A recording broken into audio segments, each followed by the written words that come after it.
Hello class 8 students, welcome back to the Smart Learning channel. So today we are going to continue exercise 10D from question number 16. Question number 16 में है the profit earned on selling an article for 625 rupees is the same as loss on selling it for 435 rupees. The cost price of the article is what? C question का मतलब ये है कि अगर आप किसी आर्टिकल को किसी सामान को 625 रुपीज में बेचते हो, ठीक है, तो आपको जितना प्रॉफिट होगा ना उतना ही लॉस होगा जब आप उसी सामान को 435 रुपीज में बेचोगे। क्वेश्चन को अच्छा से समझिए। किसी सामान का कुछ प्राइस है, ठीक है, कुछ प्राइस है, उसमें से अगर आप 625 रुपीज में बेचते हो, 625 रुपीज में बेचते हो तो आपको प्रॉफिट होता है। जितना प्रॉफिट होगा, मान लीजिए 100 रुपीज का प्रॉफिट हुआ, उतना ही 100 रुपीज का लॉस भी होगा अगर आप उसी सामान को 435 रुपीज में बेचोगे। तो आपको बताना है कि वो आर्टिकल का कॉस्ट प्राइस कितना होगा। तो यहाँ पर आपको एक तो हिंट पता चल जाएगा कि यहाँ पर जो आर्टिकल का प्राइस होगा ना, वो आइदर 625 से नीचे होगा, नहीं तो 435 से ऊपर होगा। बिकॉज 435 से अगर ऊपर होगा then it will be loss, और 625 से नीचे होगा then it will be profit. Clear? So in this question we don't know what is the cost price of the article. In this question we don't know the cost price of the article. तो हम लोग article का जो cost price है उसको x ले लेंगे, फिर इसका जो आगे सोल्यूशन है चलिए हम आपको समझाते हैं। सो पहला स्टेटमेंट लिखना है, let cost price of the article be ₹x, और क्वेश्चन में तो ऑलरेडी प्रोवाइडेड है, selling price of the article आ गया 625 रुपीज। फिर आपको यहाँ पर पहले जो आप किसी सामान को बेच रहे हो तो उसमें आपको प्रॉफिट हो रहा है। सो प्रॉफिट कितना आएगा? तो यहाँ पर कॉस्ट प्राइस दिया गया है, सेलिंग प्राइस दिया गया है, और आपको बोला भी गया है कि इस क्वेश्चन में प्रॉफिट हो रहा है, तो प्रॉफिट आ जाएगा, सिंपली प्रॉफिट हो, that mean selling price is greater then cost price, तो प्रॉफिट आ जाएगा SP minus CP। So this will come 625 minus x, इतना रुपीज का प्रॉफिट आया है ना। ये आ गया first part. Now CP of the article, CP of the article वही x रुपीज है, बिकॉज एक ही सामान है ना, उसको हम लोग एक बार 625 रुपीज में बेच रहे और एक बार 435 रुपीज में बेच रहे है ना। And according to question SP of the article आ गया 435 रुपीज, है ना। और फिर नेक्स्ट में क्या दिया है कि यहाँ पर लॉस हो रहा है उसको, तो लॉस हो रहा, that means obviously cost price is greater then selling price, तो लॉस आ जाएगा CP माइनस SP, तो यह आ जाएगा x माइनस 435। अब आगे क्वेश्चन में क्या दिया गया है कि जितना प्रॉफिट उसको हो रहा है ना, जब उसको 435 रुपीज में वही सामान को बेच रहा है तो उतना उसको लॉस भी हो रहा है। दैट मीन्स अगर प्रॉफिट उसको 100 रुपीज का इस केस में बेचने को मिल रहा है, सेम वे इस केस में अगर वो बेचेगा तो उसको 100 रुपीज का लॉस होगा। So this is equal to this question के हिसाब से। So according to question 625 minus x is equal to x minus 435 दोनों केस में। अब इसको सॉल्व कीजिए, कांस्टेंट को एक साइड ले लीजिए, तो this will come 435 plus 435 and x, ये माइनस x तो साइड चेंज करेगा तो ये प्लस x आ जाएगा। नाउ एड दिस 5 5 10 1060 आया यहाँ पर, और यहाँ पर 2x, x प्लस x आ जाएगा 2x।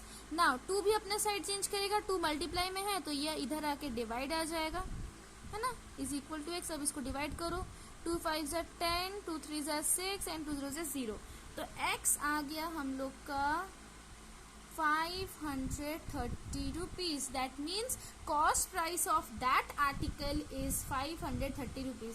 सी आपको इसमें कुछ पता चल रहा है जो मैं आपको बताए थे एक्सप्लेन करते समय, कि देखना कॉस्ट प्राइस जो होगा ना वो 625 से कम आएगा और 435 से ज्यादा आएगा। सी वही आया, 435 से ज्यादा आया है और 625 से कम आया है। So this is the correct answer. Cost price of the article is 530 rupees and this is in option number B. So option number B is the correct answer of this question. Clear? Now coming to 17 number question. 17 number question में है a man buys an article for 150 rupees. That means एक article का जो cost price है वो दिया है 150 rupees. उसमें ओवरहेड एक्सपेंसेस लग रहा है, मैं आपको ऑलरेडी एक्सप्लेन किया था, overhead expense that means extra charge लग रहा है 10% of the cost price. That means ये 150 रुपीज में और 10% ओवरहेड एक्सपेंस लग रहा है। तो आपको बताना है कि ओवरहेड एक्सपेंस लग गया तो एक तो सीपी निकलेगा, उस सीपी में कितना हम लोग उस सामान को बेचेंगे कि हम लोग को 20% का गेन होगा। हम आपको इसका एक शॉर्ट वे में बता दे रहे, तब आपको समझ में आएगा इस क्वेश्चन का मतलब, ठीक है। सो स्टेटमेंट क्या लिखेंगे, cost price of the article आ गया 150 रुपीज, ओवरहेड एक्सपेंस कितना लगा है 10% of cost price, so 10% of cost price कितना है 150, so this will come 10 by 100 into 150, so 15 rupees उसको ज्यादा लगे, वो आर्टिकल को खरीदने में 150 रुपीज तो वो दिया, साथ ही साथ उसमें 15 रुपीज और एक्स्ट्रा दिया, so what will be the final cost price, so net cost price of the article,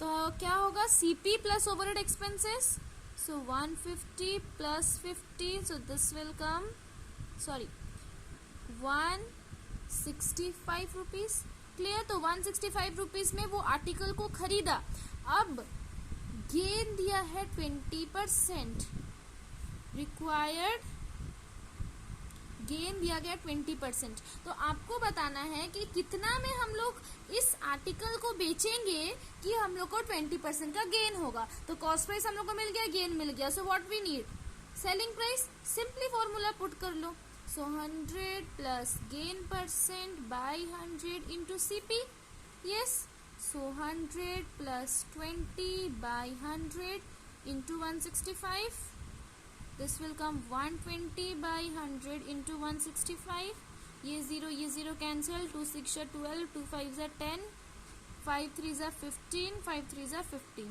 तो 66 33 33 6 6 3 are 18, 198 रुपीज का आ गया सेलिंग प्राइस। दैट मीन्स अगर आप इस आर्टिकल को 198 रुपीज में बेचते हो then you will gain 20%, clear. और this is in option number C, so option number C is the correct answer of this question number 17, clear. Now coming to question number 18, question number 18 में है if an article is sold at a gain of 5%, that means अगर किसी article को हम लोग 5% gain में बेच रहे हैं instead of being sold at a loss of 5%, कि लॉस होगा 5% उसमें हम लोग नहीं बेच रहे, जिसमें गेन होगा 5% उस प्राइस में हम लोग किसी आर्टिकल को बेच रहे हैं, तो उसमें क्या हो रहा है कि उसको 5 रुपीज ज्यादा मिले, बिकॉज यहाँ पर अगर आप लॉस ना होकर गेन में बेचोगे तो ऑब्वियसली आपको कुछ ज्यादा मिलेगा, तो उसको 5 रुपीज ज्यादा मिल रहा है। तो you have to say that what is the cost price of the article, so we don't know the cost price of the article, तो cost price of the article को हम लोग एक्स ले लेंगे, फिर एक्स और फिर गेन आ गया 5%, तो एक एसपी निकलेगा, फिर एक्स सेलिंग कॉस्ट प्राइस है, लॉस आ गया 5%, सो यहाँ पर लॉस 5% का है तो इसमें भी एक एसपी निकलेगा, तो देन गेन में जो एसपी निकला होगा और लॉस में जो एसपी निकला होगा, गेन वाला सबसे ज्यादा होगा लॉस से, है ना।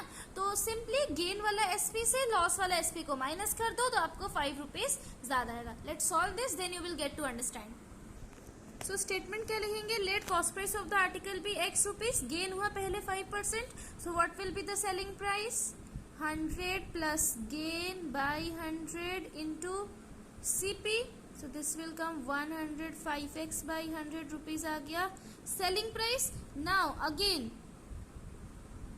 Again cost price of the article वही x रुपीज है ना, उसमें लॉस अगर हम लोग करते हैं 5% तो what will be the SP, यही इस क्वेश्चन का मतलब है। So this will come 100 minus 5 because loss रहा, that means minus 5 by 100 into CP x, so this will come 95x by 100 rupees आ गया selling price। Now according to question this SP, so let's mark it as SP1 and this is SP2, so this SP is greater than this SP, so according to question अभी नहीं लिखेंगे, SP1 is greater than SP2, hence SP1 minus SP2 is equal to कितना आ जाएगा 5 rupees, because उसको ज्यादा मिल रहा है। अगर वो 5% गेन में बेचेगा ना तो उसको 5 रुपया ज्यादा मिल रहा है, तो obviously SP1 minus SP2 is equal to 5 rupees. तो SP1 कितना है 105x बाई 100 और SP2 कितना है 95x by 100 is equal to 5। 105x minus 95x 10x by 100 yes is equal to 5। So 10x by 100 is equal to 5. So 10x is equal to 5 into 100 because ये division में था तो side change किया तो multiply. Now x is equal to 5 into 100 by 10 because 10 is in multiplication. So when we change the side, so it converts into division. Now x is equal to 50 rupees. That means cost price of that article is 50 rupees, and this is in your option number A. So option number A is the correct answer of question number 18. Clear? Now see in question number 19, a dealer lists his article at 20% above the cost price. That means cost price कितना है we don't know. cost price को price है उसमें 20% ज्यादा बढ़ाकर dealer क्या कर रहा है कि वो बेच रहा है ना, मीन्स उसको लिस्ट प्राइस दिया गया है ना, फिर डिस्काउंट दे रहा है उसमें 10%, तो उसका गेन परसेंट कितना है. इस टाइप का क्वेश्चन हम लोग ऑलरेडी 10B में सॉल्व कर चुके हैं कि कॉस्ट प्राइस को हम लोग 100 ले लेंगे तो लिस्ट प्राइस क्या आ जाएगा 20% ज्यादा है तो 100 प्लस 20% दैट मीन्स 120 रुपीज आ गया लिस्ट प्राइस. अभी 120 रुपीज आ गया लिस्ट प्राइस, उसमें डिस्काउंट दे जाएगा 10%, तो एक तो एसपी निकलेगा. तो एसपी और सीपी दोनों देखना gain percent, that means SP will be means definitely greater than CP, then you can easily find out the gain percent. So please try this question number 19 by yourself, and I know that you can solve this because I hope you have seen my 10B video and understood this question. So please solve this question number 19, and if you are not getting the answer or having problem in any step, then mention it in the comment section. Okay, now 20 number question में क्या है, the marked price of an article is 10% more than the cost price. इसी का जैसा है कि cost price कुछ है उसमें 10% ज्यादा देकर mark price बनाया जा रहा है उस article का, and a discount of 10% given on the mark price. That means cost price है उसमें 10% बढ़ाकर mark price बनाया जा रहा है और उसी mark price में discount दिया जा रहा है 10%. तो आपको पता नहीं उस सेलर का कितना हुआ, गेन हुआ कि लॉस हुआ, कितना परसेंट का गेन, 1% का गेन हुआ कि 1% का लॉस हुआ, कि गेन भी नहीं हुआ कि लॉस भी नहीं हुआ, तो आपको ये ला बताना है. तो this is same as question number 19. So better I am explaining you question number 20, you solve question number 19. Clear? Now see in question number 20, cost price of the article कितना है, let's assume it as that cost price of the article be 100 rupees. ठीक है, उसमें 10% extra दिया जा रहा है तो what will be the mark price, this cost price plus this above the cost price, तो 100 plus 10% of cost price because 10% उसमें ज़्यादा दिया जा रहा है, this will come 100 plus 10% of 100, तो 100 plus 10 by 100 into 100, तो यह आ जाएगा 110 rupees. That means what is the mark price of the article 110 rupees. See ऐसे ही प्रॉफिट किया जाता है बिजनेस में, किसी आर्टिकल को आप 100 रुपीज, किसी सामान को आप 100 रुपीज में बेच रहे मीन्स खरीदे हो, बट आप उसको मार्क प्राइस कितना क्यों देखना, वहां पर लिखता हो ना, लिखा होता है ना कि एमपी, तो एमपी कितना है 110 रुपीज. अब उसमें डिस्काउंट दिया जा रहा है कितना, 10% का डिस्काउंट कितना है 10% है ना. डिस्काउंट 10% किस पे दिया जाएगा, एमपी में, सो 10% ऑफ एमपी है ना. So selling price will be 10%, sorry पहले डिस्काउंट निकाल लेते हैं, 10 by 100 इंटू एमपी कितना है 110, सो दिस 0. सो 11 रुपीज का डिस्काउंट हुआ. दैट मीन्स ये 110 रुपीज है ना, इसमें 11 रुपीज का डिस्काउंट कर दिया वो shopkeeper. So what will be the selling price, formula क्या था, MP माइनस डिस्काउंट. क्लियर? सो MP आ गया 110 एंड डिस्काउंट आ गया 11 rupees. So this came 99 rupees. 99 rupees selling price और कॉस्ट प्राइस कितना था 100 रुपीज. तो ऑब्वियसली यहाँ पर लॉस हुआ है, हेंस लॉस. यहाँ पर लिख लेना एक line here, CP is greater than SP. So loss is equal to CP minus SP. CP आ गया 100 रुपीज, SP आ गया 99 रुपीज, सो 1 रुपीज आ गया loss.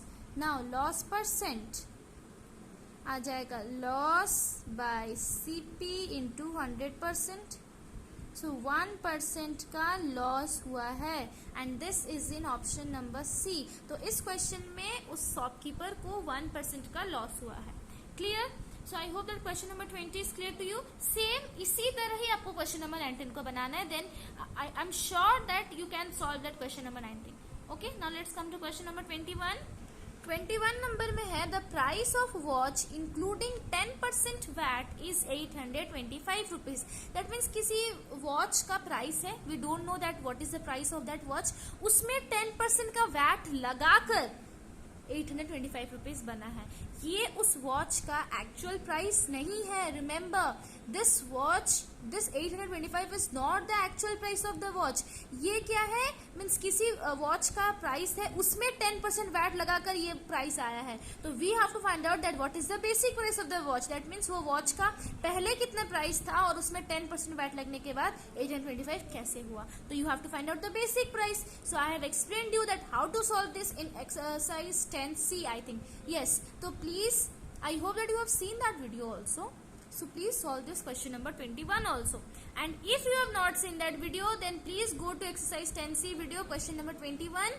See that video, understand, and then solve this question number 21. Clear?